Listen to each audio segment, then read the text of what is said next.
With Vice President Kamala Harris now likely the Democratic nominee. Good afternoon, everyone. Republicans wasting no time digging into her record, zeroing in on the southern border. An issue Biden tapped her to tackle early on in his administration. I've asked her, the VP, today because she's the most qualified person to do it. During her time as VP, Harris faced intense criticism for appearing to do little in the role the president tasked her with.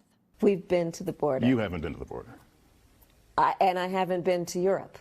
And I don't understand the point that you're making. Harris also faced backlash for these comments made during her trip to Guatemala. To folks in this region who are thinking about making that dangerous trek to the United States-Mexico border, do not come. When Biden handed this responsibility to Harris, Democrats still saw the border as one of many issues facing the country. Border numbers had yet to reach the crisis levels they eventually would. In 2020, the year before Biden took office, less than 500,000 people tried to enter the U.S. illegally via the southern border.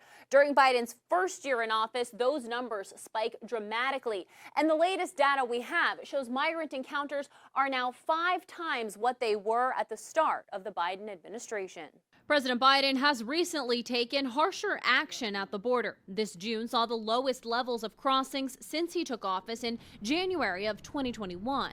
But now there's a debate over what exactly Harris's role was. Pushback emerging over her being dubbed Biden's border czar, a title many news outlets used. However, since Biden stepped down and she's likely the Democrats' candidate, the tune has changed. People gonna have to counter the misinformation. You already hear folks talking about the border czar. She wasn't the border czar. She did diplomacy in Central America. Half a dozen House Democrats joining Republicans Thursday in passing a resolution criticizing Harris's handling of the southern border.